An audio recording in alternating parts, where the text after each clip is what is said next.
नमस्कार। आकाशवाणी से प्रस्तुत है समाचार प्रभात।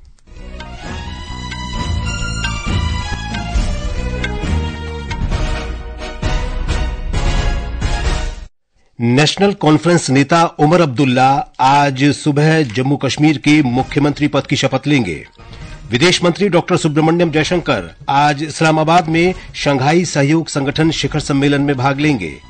राष्ट्रपति द्रौपदी मुर्मू मॉरिटेनिया के राष्ट्रपति मोहम्मद औलद गजवानी के साथ द्विपक्षीय वार्ता करेंगी। मणिपुर के विभिन्न समुदायों का प्रतिनिधित्व करने वाले विधायकों ने नई दिल्ली में बैठक के बाद राज्य में शांति स्थापित करने का संकल्प लिया। मौसम विभाग ने अगले 2 दिन देश के दक्षिण प्रायद्वीपीय और पश्चिमी क्षेत्रों में अत्यधिक तेज वर्षा का अनुमान व्यक्त किया। भारत और न्यूजीलैंड के बीच पहला टेस्ट मैच आज से बेंगलुरु के एम चिन्नास्वामी स्टेडियम में खेला जाएगा और महिला T20 क्रिकेट विश्व कप में वेस्टइंडीज इंग्लैंड को हराकर सेमीफाइनल में पहुंची। समाचार प्रभात के साथ मैं विशाल शर्मा। नेशनल कॉन्फ्रेंस नेता उमर अब्दुल्ला आज केंद्र शासित प्रदेश जम्मू कश्मीर के मुख्यमंत्री पद की शपथ लेंगे। हमारे संवाददाता ने बताया है कि शपथ ग्रहण समारोह स्थल के आसपास सुरक्षा के व्यापक प्रबंध किए गए हैं। वर्ष 2019 में अनुच्छेद 370 और 35A के विशेष दर्जे को समाप्त किए जाने के बाद केंद्र शासित प्रदेश जम्मू कश्मीर के पहले मुख्यमंत्री के रूप में शपथ लेने के लिए उमर अब्दुल्ला के लिए मंच तैयार किया गया है। श्री अब्दुल्ला अपने मंत्री परिषद के साथ आज सुबह 11:30 बजे श्रीनगर में विश्व प्रसिद्ध डल झील के किनारे शेर कश्मीर अंतर्राष्ट्रीय सम्मेलन केंद्र में उपराज्यपाल मनोज सिन्हा द्वारा पद की शपथ लेंगे। अपने दूसरे कार्यकाल के लिए मुख्यमंत्री की भूमिका में उमर अब्दुल्ला की वापसी ने लोगों में काफी उत्साह पैदा कर दिया है, जो इस क्षेत्र के लिए एक महत्वपूर्ण क्षण है। आकाशवाणी समाचार के लिए श्रीनगर से मैं सुनील कौल। शपथ ग्रहण समारोह में कांग्रेस अध्यक्ष मल्लिकार्जुन खड़गे, लोकसभा में विपक्ष के नेता राहुल गांधी, प्रियंका गांधी वाड्रा और केसी वेणुगोपाल, समाजवादी पार्टी के अध्यक्ष अखिलेश यादव और इंडिया ब्लॉक के अन्य नेताओं के शामिल होने की उम्मीद है। हरियाणा में आज आयोजित होने वाली एक बैठक में भाजपा विधायक दल का नेता चुना जाएगा। पार्टी ने गृह मंत्री अमित शाह और मध्य प्रदेश के मुख्यमंत्री मोहन यादव को पर्यवेक्षक नियुक्त किया है। दोनों नेता बैठक में उपस्थित रहेंगे। इस बीच कल होने वाले शपथ ग्रहण समारोह की तैयारियों के लिए चंडीगढ़ में एक बैठक आयोजित की गई। भारतीय जनता पार्टी की केंद्रीय चुनाव समिति की कल शाम नई दिल्ली में एक बैठक हुई, जिसमें झारखंड में आगामी विधानसभा चुनाव के लिए उम्मीदवारों के नामों को अंतिम रूप देने पर चर्चा की गई। भाजपा मुख्यालय में आयोजित इस बैठक में पार्टी के वरिष्ठ नेता और प्रधानमंत्री नरेंद्र मोदी, गृह मंत्री अमित शाह, पार्टी अध्यक्ष जेपी नड्डा सहित अन्य वरिष्ठ नेता मौजूद थे।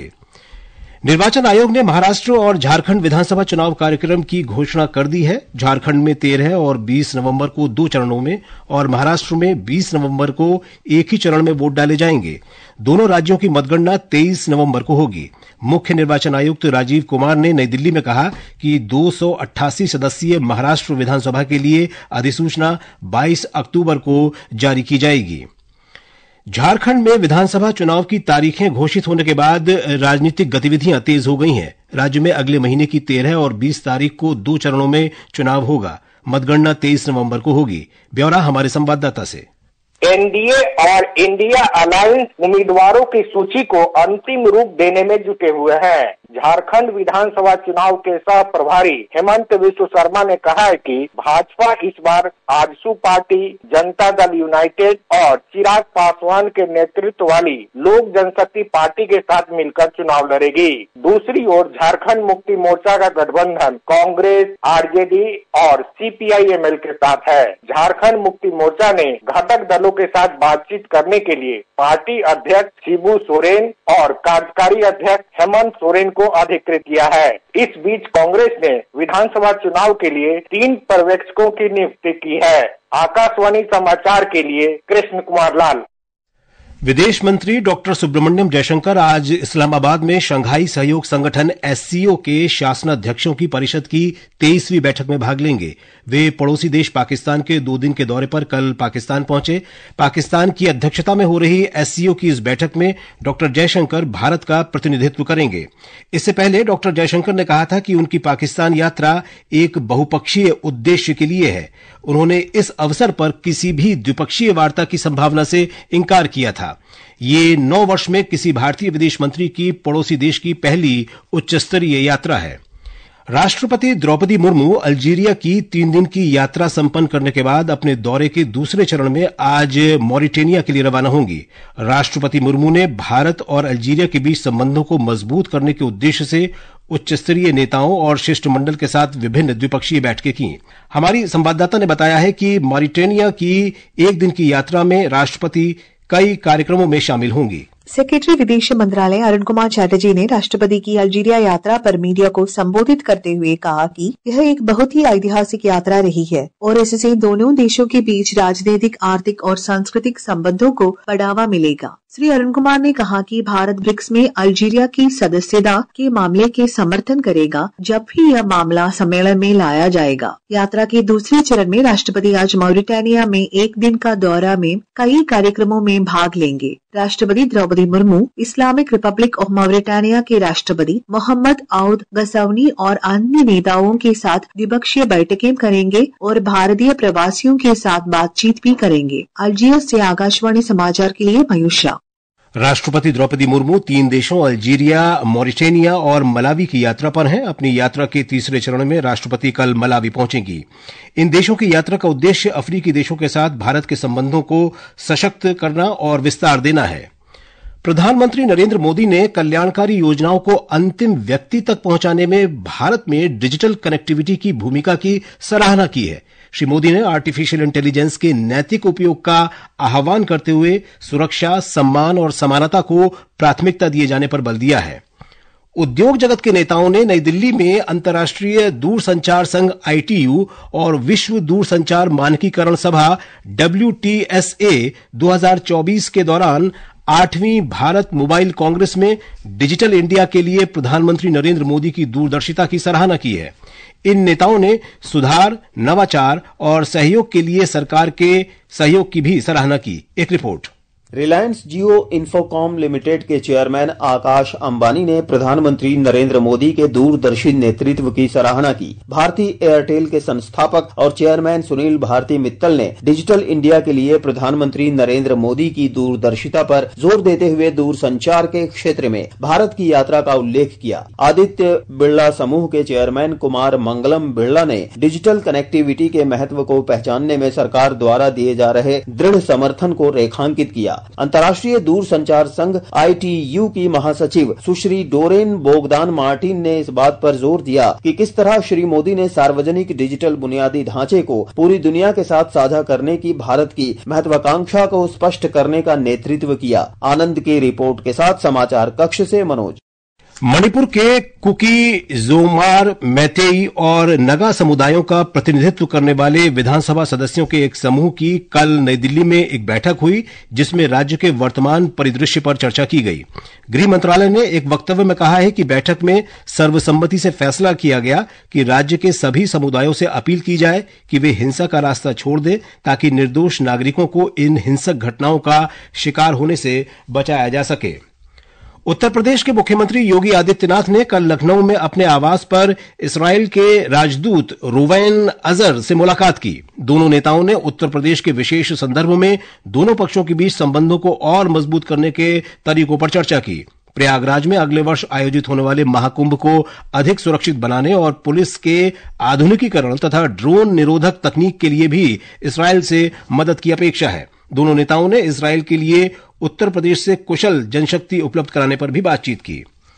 रक्षा मंत्री राजनाथ सिंह ने तेलंगाना के मुख्यमंत्री रेवंत रेड्डी के साथ कल विकाराबाद में भारतीय नौसेना के very low frequency VLF radar station की आधारशिला रखी।